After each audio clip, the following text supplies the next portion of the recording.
the Sort of Sports Podcast, episode 84.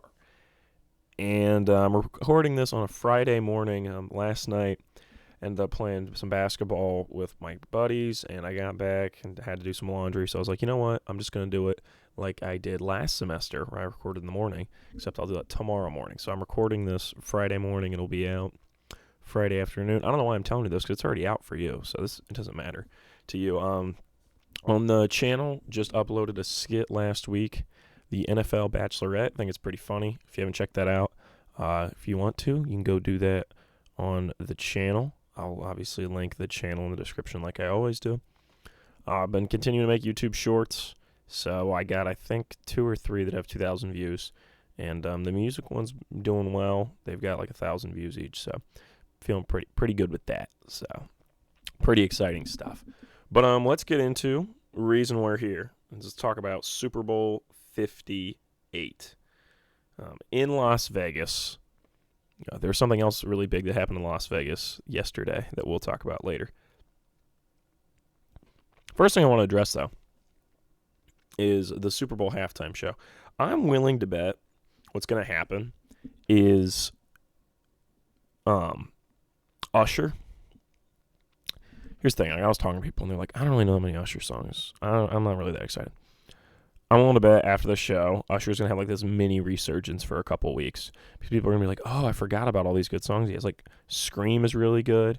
DJ Got Us Falling in Love. Obviously, yeah. But there's more that like I'm not even thinking of that are good. But like Scream's one of the main ones. Like if you play Scream, and it's like, if you want to scream, yeah. I actually remember making a dance number to that song when I was in like the 2nd grade with my sister and her friends. So that was pretty funny.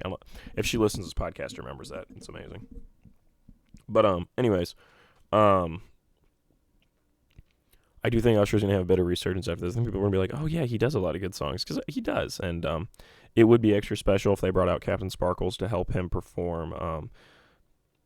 Don't Mind at Night. I mean, that'd be really funny. If it came out and did Creeper, oh man, I think the crowd would lose their minds. But then every person over 25 would not understand what was happening. So I mean, I get that too. But anyways, I think it's pretty good. When it first came out, I was like, really, Usher? Like that's who we're getting. But I actually think it will end up going very well, which is odd. I didn't really expect to be saying that, but I have a lot of faith that we've kind of underrated Usher, and I feel like he's going to cook up. So, I mean, I liked Rihanna a lot last year. I enjoyed Snoop Dogg and Dre and Eminem and who else was there? The Super Bowl 56 was like the one where they were just like, yeah, we're in California, so we're just going to get we're going to get a bunch of rappers, and from there it's going to be sweet. There was 2 other people. It was Kendrick and, what is her name? She is on a song with Kendrick Lamar. She's on the one, oh my gosh, it's so embarrassing. It's actually not embarrassing, but it's just disappointing. Mary J. Blige, that's who it was. And then 50 Cent and Anderson .Paak both like made little surprise entrances. It is ranked as the 4th best Super Bowl show of all time by Rolling Stone. You know, it's behind U2, Beyonce, and Prince. I'm fine with that, because the only one I've ever watched live out of those top 3 was Beyonce. But I think they've been doing pretty well lately. The Weeknd, I know, is like a big deal, but I really didn't enjoy it, because the thing with The Weeknd is it's like there was no element of surprise for me. We all knew every one of those songs he sang. That was when The Weeknd was like at his super popular phase, where like most people didn't, which is weird. His popular phase where like, I mean, he's still popular. I think he's like number 2 on Spotify, which is crazy because I've never met a Weeknd fan. The thing is with The Weeknd is like everybody has like 3 Weeknd songs they really like, and you just don't realize it. So it's kind of funny to me. Like me, I mean, look, if I go to my Spotify right now and just type in to my liked The Weeknd, I guarantee there's like 5 songs. Weeknd, yeah, okay. Wow, there's a lot more than I thought. 1, 2, 3, 4, 5, 6, 7, 8. See, it's even more than I thought. There's, I mean, he's just got a lot of good songs. Everybody likes a couple Weeknd songs. Okay, so let's get into some of my ideas, though, for future Super Bowl halftime shows. Uh, so the first one I think is so obvious. They should go out and get Dua Lipa. She's got a lot of bangers. She's super famous. Let me check and see where she is on Spotify. But I think she just performed at the she just performed at the Grammys. She's ninth in the world on Spotify. So, I mean, she's got a lot of good songs. I think she has a new album coming out soon.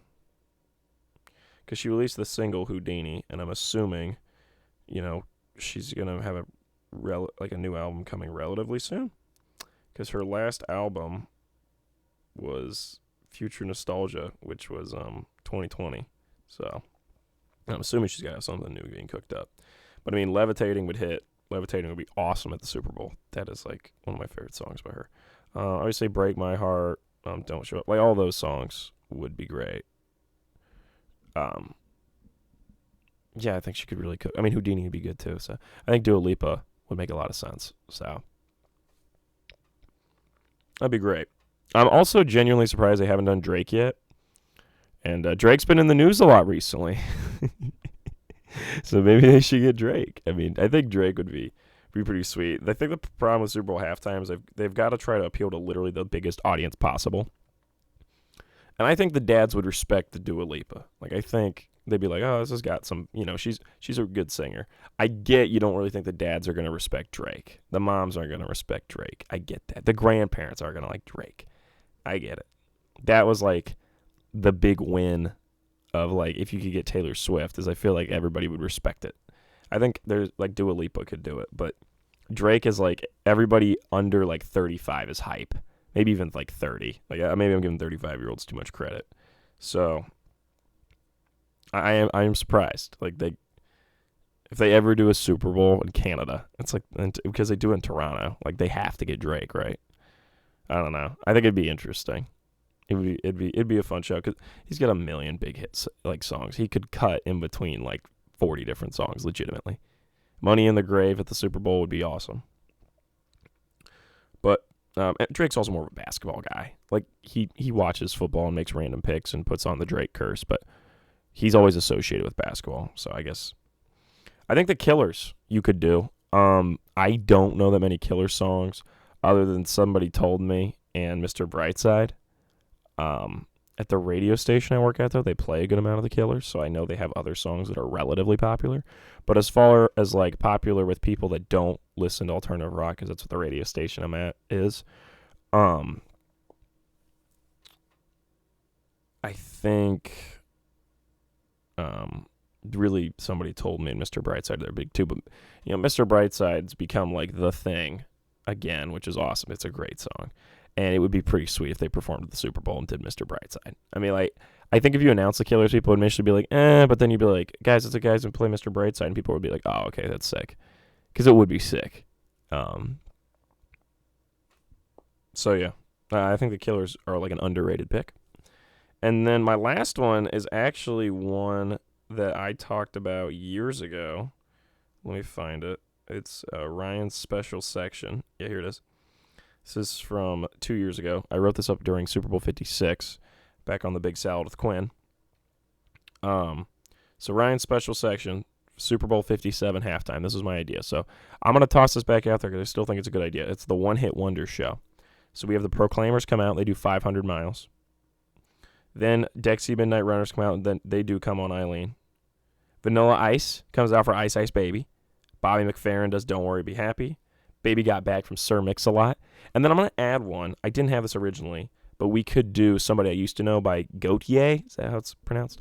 They could do that. That would be pretty sweet. And then obviously the big finale is Rick Astley comes out and does Never Gonna Give You Up. I think that would be sick. Granted, I did not check to make sure all those artists are alive. Hopefully they all are. And you could do that show. Because I think you would please literally everybody with that. Like, everybody would like that. The One Hit Wonder show. But I get that's a little awkward. Hey, we're doing a One Hit Wonder show. You guys fit perfectly.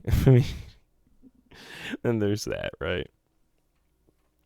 All right, let's get on to the actual game itself. It's funny because, like, I don't feel like I have a ton to say because I recorded the podcast last week where we kind of talked about the Super Bowl, but we kind of didn't. Do want to say NFL awards last night. I think it's kind of weird. Not weird. It's just flat out shitty. I don't really like the fact that Joe Flacco won over DeMar. I just think that's wrong. I think Joe's a great guy, and I've been really impressed with what he did with the Browns. Don't get me wrong, but DeMar Hamlin nearly died. And so, like, I know people make their jokes, and the NFL kind of, like, overdoes it a little bit. I get that, but in the same sense, guys, like, he literally almost died. So, like, I feel like he should have won the award. So, he had the most first-place votes, but there were 8 people that left him off their ballots, and that's what led to Joe Flacco winning. So, it just rubs me the wrong way. I'm like, he wholeheartedly deserved it, and I get the fact that some people get tired of, like, how much of a big deal the NFL has made it, but in the same sense, it was a big deal. Like, he nearly died. His heart stopped beating.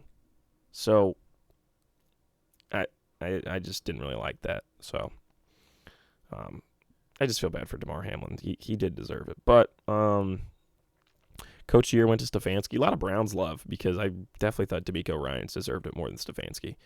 But, whatever. Jim Schwartz did win Assistant Coach of the Year, and to me, that was wholeheartedly deserved. And Myles Garrett won Defense Player of the Year. That was wholeheartedly deserved. I know TJ Watt lovers are pissed, but at some point, it's like Micah Parsons actually came to Myles Garrett's defense on Twitter. He's like, don't just look at the stats, watch the games. Myles Garrett had the best season. He's just getting double-teamed and held a lot, and that's why his stats don't pop off as much as me or TJ's. So I was appreciating Micah Parsons speaking on that, but yeah, it was a weird NFL awards, because, like, obviously, so Lamar won MVP as expected. Both the Texans won Rookie of the Year. That made sense. And then it was like, okay, if you would have went both Texans Rookie of the Year, you're thinking, all right, DeMeco Coach of the Year. And no, they went with Stefanski Coach of the Year, Flacco comeback. It was just odd. I'm like, if you're already giving Jim Schwartz Assistant Coach of the Year, why? I don't know why. I mean, obviously they don't think about that. They don't sit there and go, all right, well, Jim Schwartz is one assistant, so let's try to make it even and give it to DeMeco. No, that's not what they do. I get that. I just think it was odd. In my brain, DeMeco deserved it. I mean, he went into a team that had 2 wins and completely turned them around, and now I think they're a Super Bowl contender for next year. So, just craziness. But I like Dan Campbell could still be a candidate. I know he's already won it, but still, like, Dan more than Stefanski at some point. I mean, I guess the thing with Stefanski is he did lose Nick Chubb, and I guess I don't think about that. But when I watch the Browns this year, I'm like, they have a really good roster. And to me, Coach of the Year is usually you overperformed with a roster that wasn't that impressive. And I feel like his roster is pretty impressive. But granted, maybe I feel that way because I'm around a bunch of Browns fans who are like, hey, this guy's good, this guy's good, this guy's good. And Njoku could be elite. And they're right about Njoku. He could be elite. He's becoming elite. He's really good. All right. Yeah, let's get into the actual game itself now. So, I mean what I said in that little YouTube short I made about Travis Kelce retiring and proposing. I do think if the Chiefs win, he is going to retire. Does he propose in the field? Most likely not. Like, honestly, most likely not. But I do think he's going to retire because it's the perfect end to him. For him, I guess what I said. He's got a great celebrity career ahead of him. He can continue to host SNLs. I could see him being in some movies. Like, it's going to be interesting what Travis decides he wants to do after all this. But I think he's going to be done. Him and Jason can both be done. And retire the same year. I think it's cute. And I think it's what they like. You know, they do the New Heights show together. It'd be easier if they're both retired. So, yeah, I think Travis is retiring as long as the Chiefs win. I did say the Chiefs going to stay hot and ride the whole way. It's been very impressive how the Chiefs just put it all together in the playoffs. And I did give Mr. January to Travis Kelce for a reason. This is his best playoff performance. He's really got nothing left to prove after this playoffs. And I feel like the Chiefs have really nothing left to prove after this playoffs as long as they end this with a win. But I say that, how can the Niners win? What can they do to beat this Chiefs team? To me, if the Niners are going to win, they're going to have to get out early. They cannot let the Chiefs go up 14-0 in the first quarter, first 2 quarters. That's disastrous. They cannot plan to play from behind. I know we said Niners can't play from behind, and then they did for the Lions. You can't do that against Chiefs because the Chiefs' defense is better than the Lions' defense. I think it's funny with the Niners. Everybody says that they have a great defense, and they do have a good defense, but I don't know if I really consider their defense top 5. It's like fringe top 5 because your best defenses, in my mind, are the Browns, the Chiefs, the Ravens, the Steelers. Maybe even think about putting the Rams there. That's kind of okay. I'm probably lying at that point, but they're like fifth, I would say. I say the Niners defense is fifth. So I just think it's funny. Everybody acts like they have an elite. Like, obviously, it's a good defense, top 5, but the Chiefs' defense is better, and I would say the Chiefs' offense is better. So where do you think the Niners are winning from? Because the special teams is better on the Chiefs too. Like, I guess the argument some people have opposed me is like, look at the roster of the Niners. They have better players. I'm like, yeah, but players don't win a championship. Teams win a championship. If players win a championship, then the Dodgers and Yankees win the World Series every year because they have the best players. The Chiefs have the best team. They just come together. On paper, they're not the best roster. They're really not. Like, as a Madden team, they're not the best. But in reality, the way they play together is incredible. So, that's my argument. If the Niners are going to win, they're going to have to get out early, keep up with the Chiefs, or force the Chiefs to not score. That is what they're going to have to do. If the Chiefs go up early, I think the game's over. I think, honestly, my prediction for this game is the Chiefs go up like 14-3 in the first half. Niners make it interesting and make it 14-10 in the third quarter.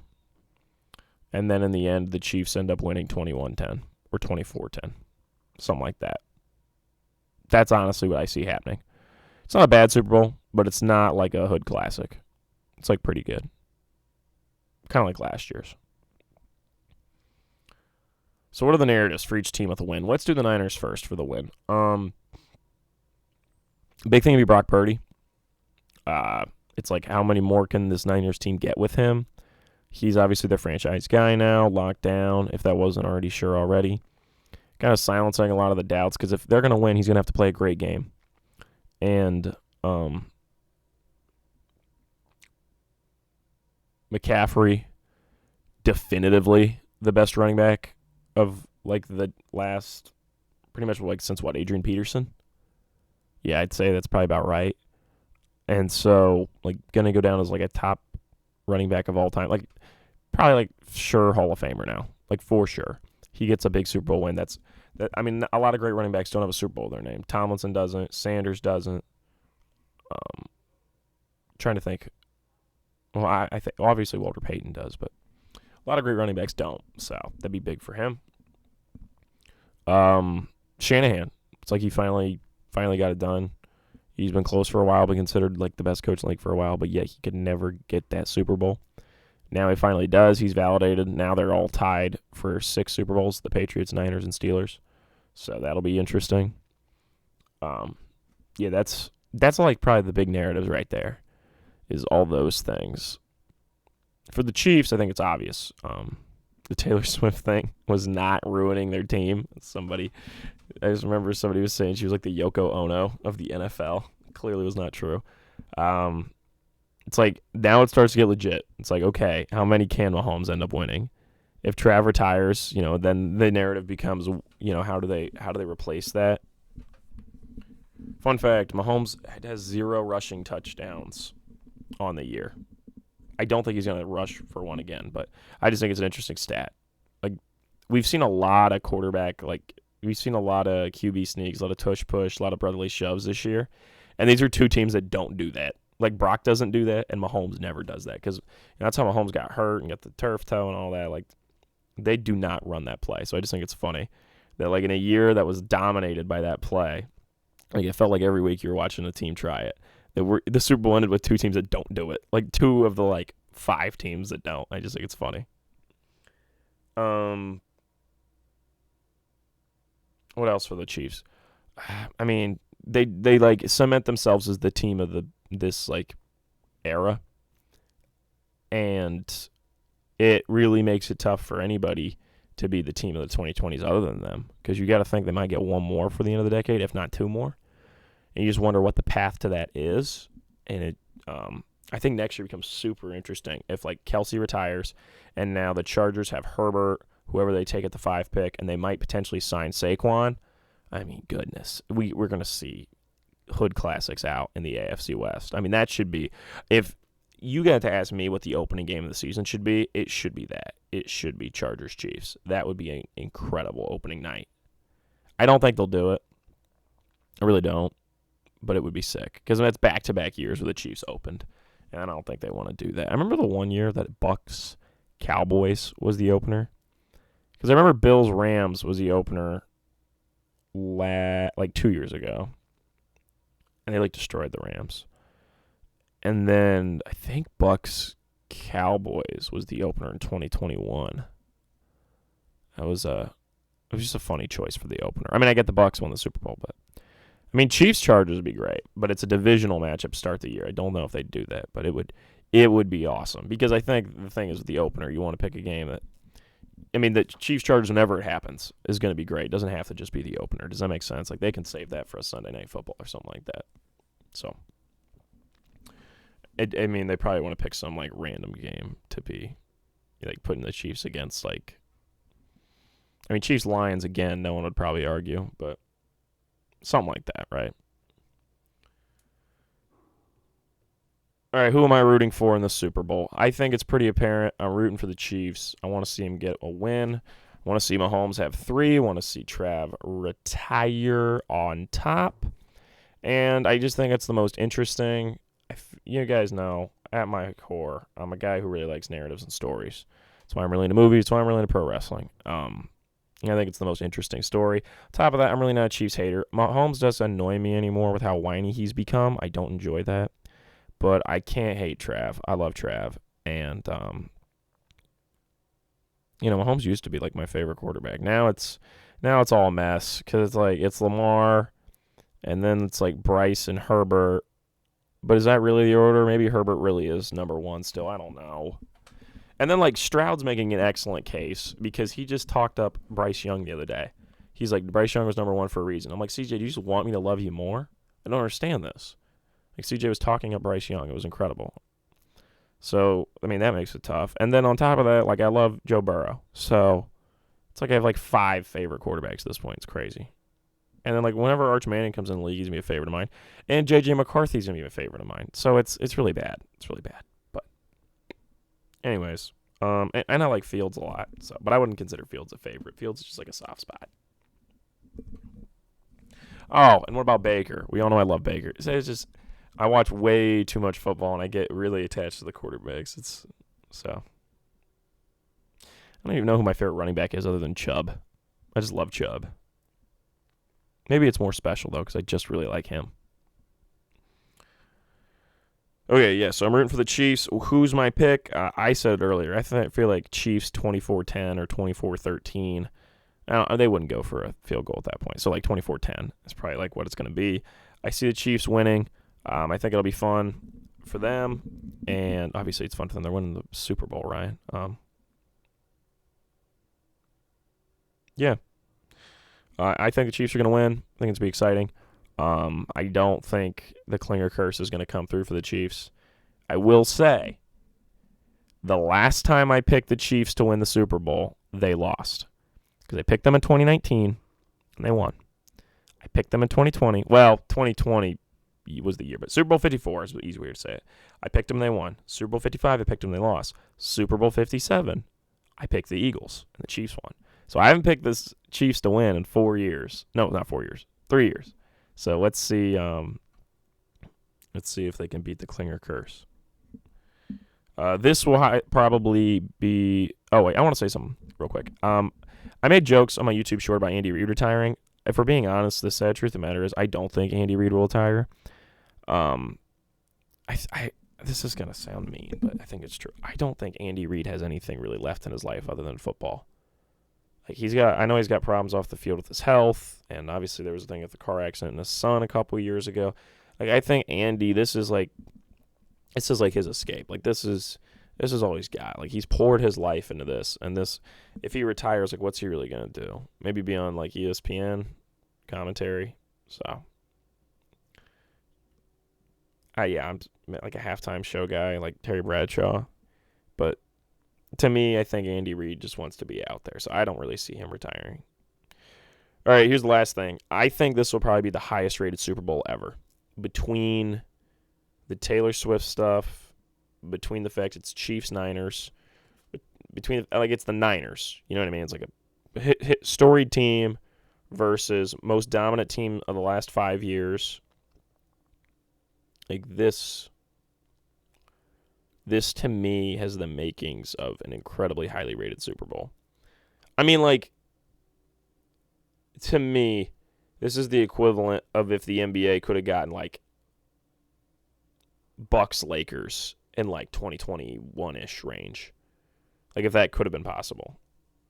Where it's, like, history team versus, like, young, fun, up-and-coming. Whereas, like, Ravens-Lions is, like, the equivalent to, like, Heat Nuggets. It's like everybody that watches NBA is like, hell yeah, Heat Nuggets. But as far as a marketing scheme, it's a little tough. But,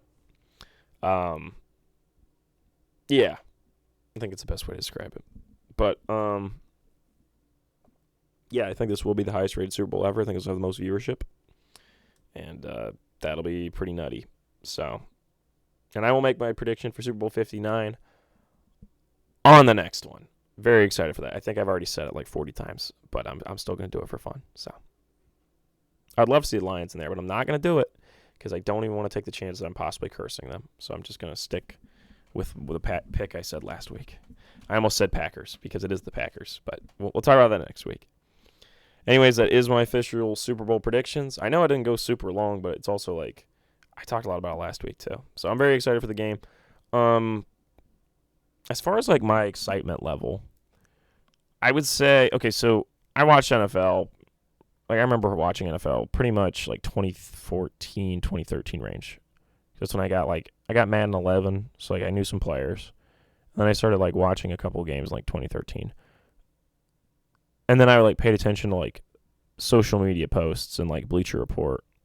Actually, I didn't have any social media at the time, so I guess I paid attention to Sports Illustrated and Bleacher Report circa like 2015, 2016, 2017, and like 2018. And then 2019 was when I just started watching like every single week. And I was a big proponent of the fact that the Chiefs were going to be like the team. And I was right about that, for better or for worse. Sorry about that. Really had to sneeze. And I was right because they did win the Super Bowl that year. But I don't really think I was like, Rasputin or anything because I think it was pretty obvious to everybody they were going to be the next thing. So, I think I was super excited for Super Bowl 54 because I couldn't wait for Mahomes versus Grop. And, like, not Grop, but it was just Mahomes getting that first Super Bowl win, I guess is a better way to word it. Super Bowl 55 for me was super disappointing, but it was probably like the most hyped I've been for a Super Bowl. I think maybe because I was like, whoa, Brady versus Mahomes, like this couldn't be any better. But then Super Bowl 56 was crazy hype for me too because it was like, yeah, I know Stafford's a good guy, but I did not want to see that Rams team to win. And I loved, and I still love Burrow, and I loved that Bengals team, so I was, like, so excited for them. Last year wasn't very exciting, and then this year, I wouldn't say I'm the most excited for it either. I honestly would say, like, if I had to say, probably the one I was most excited for is probably either 56 or 54. I was really happy for the Chiefs to make it. And then, like, probably 55, this, and then 57. I was not that excited for last year's. Maybe this is revisionist history. Maybe I should go back and listen to those pods. I might have to after this, but I don't remember being the most excited because I don't really like. I enjoyed that Eagles team, but I don't think I loved. I don't love them, and I don't think I did then either. I thought they were really good. Don't get me wrong, but it's crazy to think just like a year ago, Mahomes had won Super Bowl. I mean, I know that's how winning Super Bowls works, but it's just weird. You know what I mean? Like, just crazy. Anyways, let's shift over to WWE. So I think it's funny because I've been a pro wrestling fan. Like, I played the video games. I read. My friend would like talk to me about them, but I didn't start really watching until after WrestleMania 33. I actually remember the first time I ever watched it was a build up to No Mercy 2017. and it was Cena versus Roman, and that's where I started hating Roman Reigns because I was like, this guy's terrible. He's nowhere good as my guy Cena. John Cena was my first WWE favorite wrestler. He still is one of my favorites. I mean, like, all time, it's like him, Stone Cold, Roman, being honest, like, he's up there now. Kenny Omega. That might be my top 4 right there. I do like Shawn Michaels, I will say, but that might be my top 4, I don't know. And then, like, The Miz is up there, along with, honestly, Cody at this point. I really like Cody Rhodes. Kofi Kingston, he's up there too. And, am I forgetting anybody? I mean, LA Knight's working his way up there too. I love LA Knight. Yeah.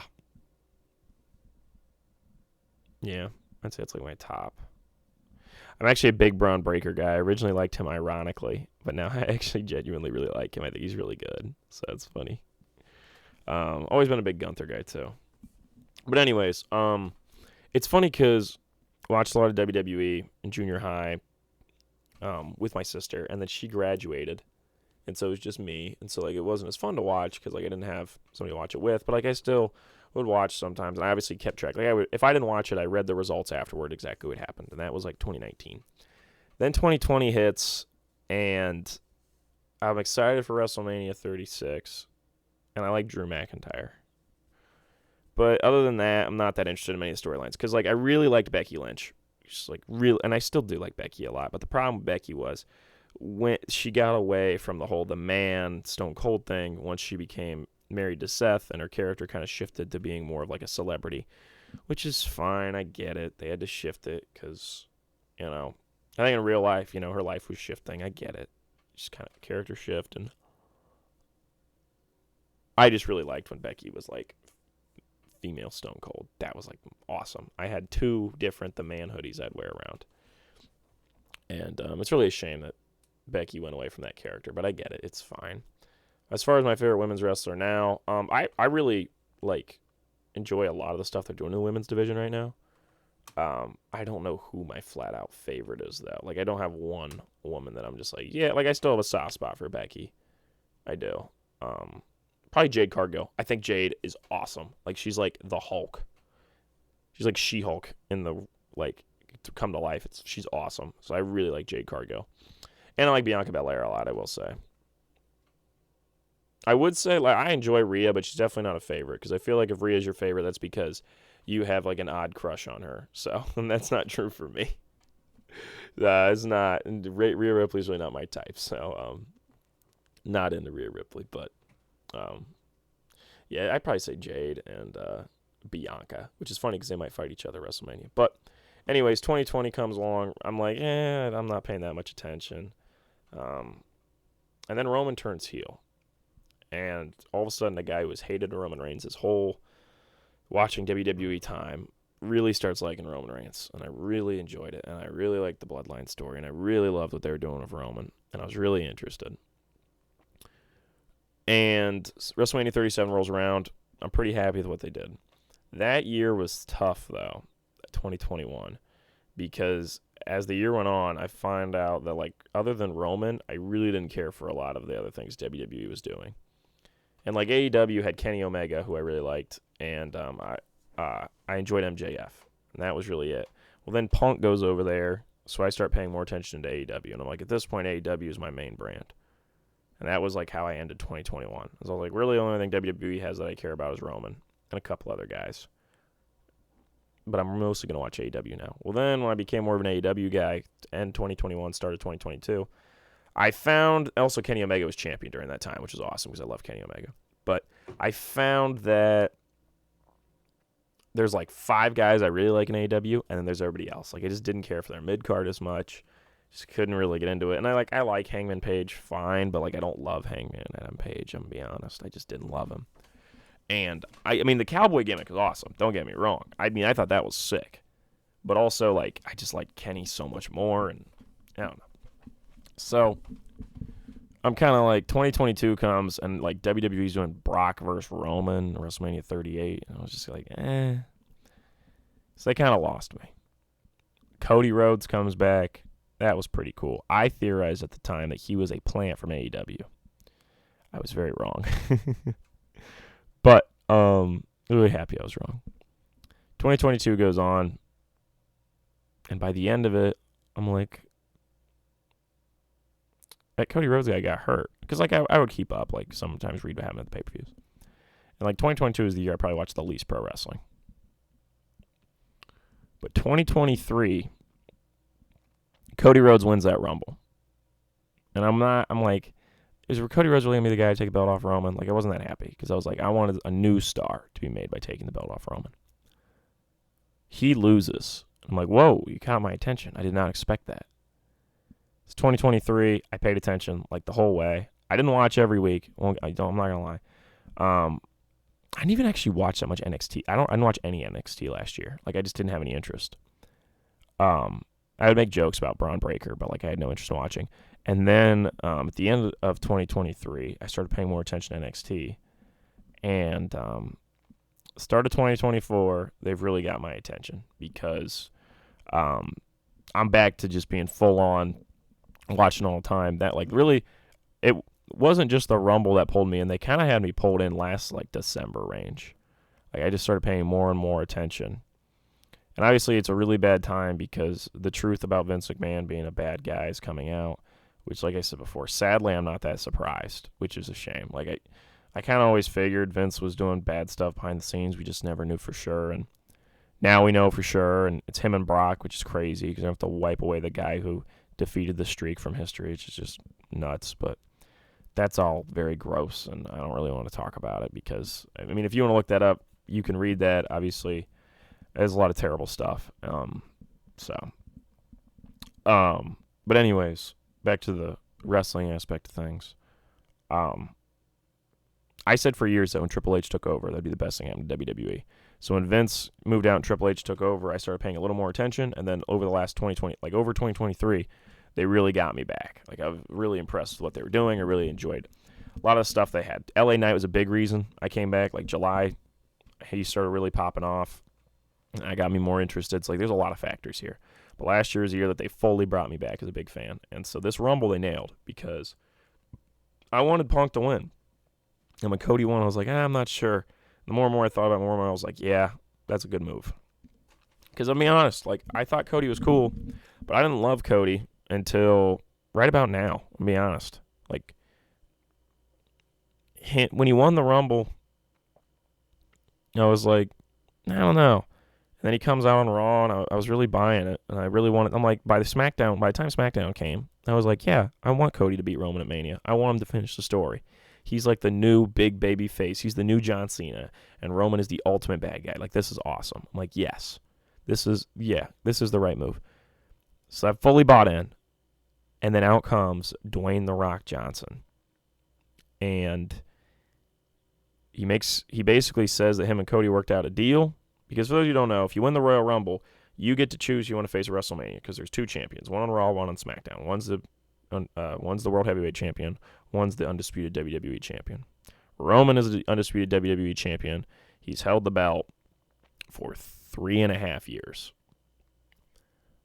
One of the longest reigns in WWE history and one of the greatest reigns in WWE history. And you guys know, I like Roman even more than I like Cody. Roman has become my favorite wrestler in the world, which is crazy because I used to hate him. And I just think he's amazing. I love Roman Reigns so much. But I didn't want The Rock to be the man to take the belt off him. Cody's the right guy because I like Cody a lot too. And I think Cody taking the belt off him, I have bought into. I do believe that's the right move because the thing is with Cody is he has never won a title. So him getting his first world title reign after all this time and being the guy to take it off Roman is the right move. I'm very excited for this. The only guy you could convince me to be better is LA Knight, but I understand. Probably have to wait till next year's Mania or maybe this year's SummerSlam to see an LA Knight world title reign. It's fine. But LA Knight can be the new Stone Cold. I truly believe that. But The Rock comes out, takes Cody Rhodes' spot, and basically Cody Rhodes like essentially was just like, yeah, you can take it. It's okay. Just stupid. That doesn't make sense for his character. It's just terrible writing. So then reports come out that The Rock basically told the ownership that he was like, because CM Punk got hurt. So CM Punk was going to face the champion on Raw, most likely was the plan, and Cody Rhodes is going to face Roman, who's on SmackDown. Well, then The Rock comes in after CM Punk gets hurt and can't fight at WrestleMania, and is like, hey, guys, don't worry, I'll come in, and we'll make a lot of money off me and Roman, because they're cousins, and he's The Rock. A lot of the wrestling fans, me included, were pissed off at that, and Cody was like trending on Twitter for a while, and Monday Night Raw was pretty confusing. Not really sure what was going on there. But they announced Thursday in Las Vegas, which I'm pretty sure that means they're going to have the Super Bowl, WrestleMania 41 in Vegas would be my bet. But they announced that they're doing a presser. And I love this new presentation. Like, they're making WWE, they're presenting it more like a sporting event. And that was awesome. Like, they had a panel that would talk about what just happened. And the way they came out was like very UFC boxing style. And I completely ate it up. I'm like, I love this new presentation. It's like sports. You know, they always talk about WWE is World Wrestling Entertainment. It's sports entertainment. It's like a balance between sports and like the scripted soap opera-ness. And they nailed it. That WrestleMania 41 presser last night was like cinema. I'm honestly thinking about if I can count WWE pay-per-views and the best TV shows I watched all year, because WWE honestly has a chance to win in 2024 because they are killing it right now. I think this is the best product I've ever watched in the 6 years I've been heavily watching. No, 7 years, because it was 2017. It'll be 7 years in August. And like I said, there were some years where I didn't watch as much as others, but that's because they weren't interesting me, because I knew it wasn't as good. So now it's like really good, and I'm saying this is the best product I've ever seen. So The Rock comes out at this WrestleMania presser yesterday and completely embraces being a heel. He talks about how the Samoan bloodline deserves this WrestleMania main event, and how him versus Roman would be the biggest WrestleMania main event in history, because Roman came out and said, Cody Rhodes doesn't get to pick. I'm the tribal chief. I get to pick, and I want The Rock. Which, he's going to get booed for that. So Rock comes out. He's like, oh, yeah, this is what should happen. You fans are stupid. Calls everybody Cody crybabies, et cetera, et cetera. Out comes Cody Rhodes. He's like, this isn't how this works. I want Roman Reigns at WrestleMania. Crowd starts cheering. Everybody's excited for Cody. And then so Roman took a shot at Cody's dad, Dusty Rhodes, one of the best wrestlers of all time, who's passed away, I think, in like 2015. And so Cody took a shot at him and The Rock's fathers and grandfathers and said if they were here, they'd be ashamed of you guys, which The Rock took offense to and completely bitch slapped Cody Rhodes. And that was pretty awesome. And it looked like the way they sold it, if you just look up the clip, like look up WrestleMania 40 presser, it was awesome because it looks, the way they shot it, the way they're filming it, they're doing work shoots, which work shoots I know sometimes get a bad rap, but basically what a work shoot is, for those of you who don't watch pro wrestling, is it's where they're making it look like it's unscripted when it's supposed to be scripted. Like they're playing off the fact that it's scripted and scripting it so it seems like it's unscripted. It's like a meta layer, because obviously that everything's scripted, right? But when The Rock bitch slaps him like that and the way everybody reacts, it makes it seem like, wait, maybe that wasn't scripted. And it was. But it's a work shoot where they're playing off the fact it's scripted and they're making you think maybe it's not. And that's peak pro wrestling if you can nail it. And Triple H loves that type of stuff. So Cody gets bitch slapped. Seth Rollins starts yelling at Roman and Rock, because Rollins was out there too, which is odd. I'm not sure why he was there. But they walk out. So I think The Rock is embracing being a heel, which I will say, this is the best I've seen The Rock. Since watching, this is the best since Hollywood Rock, like Attitude Era Rock, because he's embracing the fact he is a heel. That's why he was big in the Attitude Era, because he was an exceptional heel, and people liked him so much as a heel, he turned face, which is what's going to happen with Roman Reigns over time. If Roman would have lost that belt years back, he would be a face by now, because he's such a good heel. People are eventually going to cheer him whenever he gets rid of the title. But I'm saying Rock is a heel at his core, and he was a heel last night, and it was pretty awesome. So then afterwards, they show Triple H being interviewed, like backstage. Once again, they're doing this more sport style presentation. and The Rock and Roman walk by, and The Rock's basically like, that's unacceptable. He can't be doing that. I'm on the board, because he is on the board of TKO, the company that now owns WWE. So Triple H's like, I know it's unacceptable. And then they bleeped out the entire statement that The Rock said. And there's been lip readers online that basically he said, I'll slap the fucking teeth out of his mouth, which is crazy. So they're completely presenting things like it's like real, and that The Rock is actually pissed because he's on the board and he set up this match between him and Roman. Like, it is awesome the way they're doing this. They went, because here's the thing. Originally, I was going to record an emergency pod last Saturday and just come on here and bitch and moan about how upset I was with WWE and how they're messing everything up because The Rock was coming in and ruining everything. But I decided not to do that, because I was like, you know what? I'm going to give him a week to work it out. I'm going to give him a week, because there's a chance that on Monday Night Raw or at this WrestleMania presser, Triple H pivots and realizes Cody needs to be the guy to take on Roman. And Triple H realized. They completely pivoted. Now, granted, some people are like, oh, this was the plan the entire time. The Rock knew we'd boo him. I don't think so. I think The Rock thought he would be cheering to be him versus Roman at Mania. And then when that didn't happen, and he was getting booed, and people didn't want him, they pivoted, and they made Rock a heel. What do I think is going to happen? I'm not exactly sure. I think at Elimination Chamber, we're going to get Seth and Cody versus Rock and Roman. And then I think at WrestleMania 40, Seth is going to be in a triple threat with Drew McIntyre and Sami Zayn. He's going to be removed from this. Then it's either The Rock faces Cody night 1 for the right to face Roman, and then Cody wins and goes to face Roman night 2. Or The Rock just fights somebody on night 1, and Cody faces Roman night 2 and wins. Then Cody wins. He finishes the story. Everybody's excited. I would be so happy for Cody. I would love it. Oh my gosh. And then the story for the Bloodline becomes, if you can keep Rock on TV, right? That's the goal. Is like The Rock taking over the Bloodline as the heel, and then you slowly turn Roman face. So then next year, WrestleMania 41, no title involved. It's the end of the Bloodline. Roman versus heel Rock, and that's the end of the Bloodline. And then Solo Sikoa can they can somehow work him in there, because we know he's next in line. So I don't know what they do with Solo. Like, I think WrestleMania 41, you do Rock versus Roman. Roman's face. Roman defeats him, officially ending the Bloodline storyline.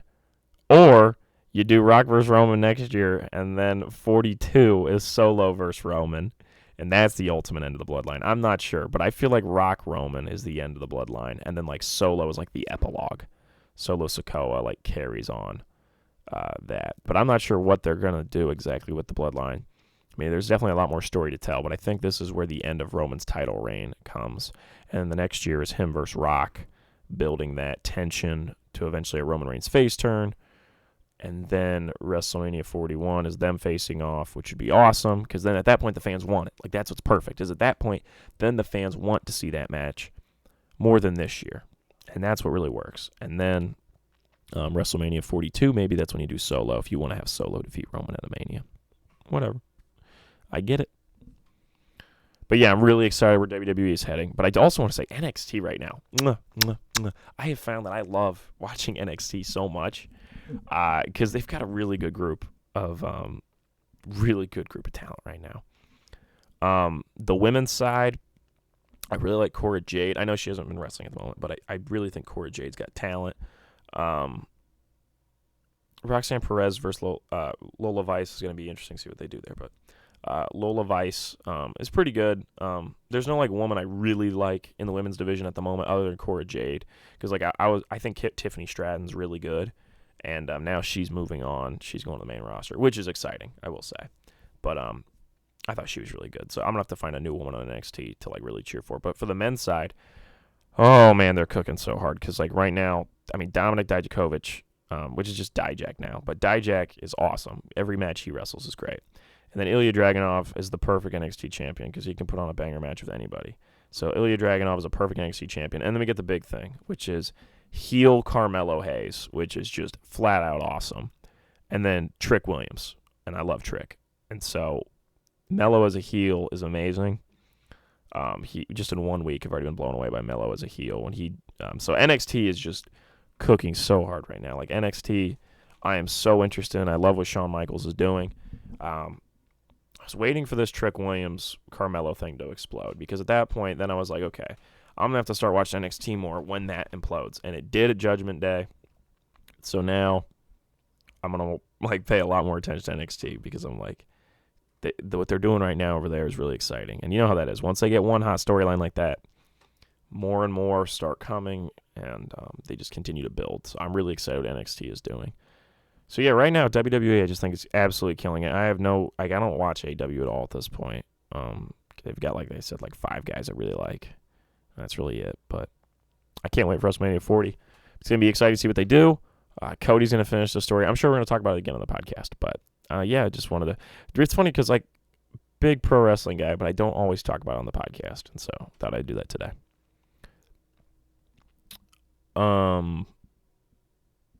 Yeah, so let's. Do I even have anything for ramblings or reels and writings? In my film class the other day, we watched The Cabinet of Dr. Caligari, which is a German silent film. So, there's always a step with films where you just get too artsy for my taste. And I'm like, I don't enjoy this. I just gotta be honest. There is probably no way, I don't care how exciting you are, how good you are, there's probably no way I'm going to be interested by a German silent film. It's just too far. It's just a step too far for me. So, I'm always pretty proud of myself that, like, I really, like, enjoy, like, Akira Kurosawa movies, because they're black and white foreign films that, like, I had to read the subtitles on, and I feel like it's a pretty big step for me. But when we're getting silent foreign films, that's like a step too far, because now they're doing the thing where, like, they talk and then it flashes the words up on the screen, but the words I'm seeing aren't actually English, so there's subtitles underneath subtitling the words that are already on the screen, so it's just a step too far. Like, I can enjoy watching a foreign film. I have to admit, like, obviously it's very good to watch foreign films and watch these different types of movies, but there's always a part of your brain that has to be like, okay, we're going to do this, because it is not as easily digestible as a normal film. It's just reality. So, I feel like a silent foreign films is like a step too far for me. But yeah, a little less exciting than last week we watched Boys in the Hood. But I did watch Do the Right Thing the other day. So, it was really good. I don't know if I like it better than Boys in the Hood. To me, I think I like Boys in the Hood better, because Boys in the Hood is like the Goodfellas of, like, gangster movies, where it's like, yeah, look how cool this is, but also, like, don't do it. And this comes from a guy who hasn't seen Goodfellas, but I know that's kind of how it rolls. Whereas Do the Right Thing is more like a parable about, like, race in America, and I think that's very interesting. But they're doing completely different things. Boys in the Hood is telling a story about, living in this part of America with this culture, and it's putting you in that tale. Whereas Do the Right Thing is like I said, a parable. It's like a little story that you sit with and makes you think about. I think both are excellent movies. I like them both. I think Boys in the Hood is a little more traditional. I think I like that better, maybe. I'm not sure. I'm probably going to watch Black Klansman soon. Might go on a little Spike Lee run, because I do enjoy Spike Lee. Last night I watched Zoolander. It was fun. There was a very me movie in which you could tell they'd be writing it, and Stiller was like, and then this happens, and they were like, yeah, sure. And that's fun. It felt like something I would write with not like the exact jokes. Like, I would never do, like, the fashion design stuff. Like, that was very creative what he did, but it felt like it's comedic. Its sense of humor was very up my alley.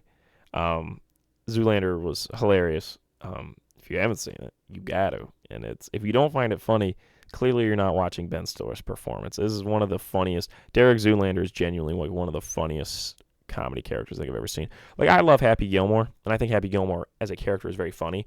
Derek Zoolander is a funnier character than him. Like, Derek Zoolander I could put in any situation, and he's going to make me laugh. like the way he talks, the way he uses his face all the time. He's very funny. And that movie is very funny. It's had a resurgence over time. It's like it wasn't a huge hit when it came out, and then over time, more and more people were like, "Oh, I love Zoolander," because it was great. It was a very fun movie. I really loved it. So it's always fun to see Owen Wilson too. So it was great. All right, that is it from me. Enjoy Super Bowl 58 this weekend, and I think it's been really fun. So if you have any interest in watching WWE after I talked about it, that's great. That makes me feel happy. So all the PLEs are on Peacock, all the big shows. So keep that in mind. But anyways, very excited to see what goes on with NXT and WWE. And that's been all for me. I will see you all in the next one. Acknowledge me.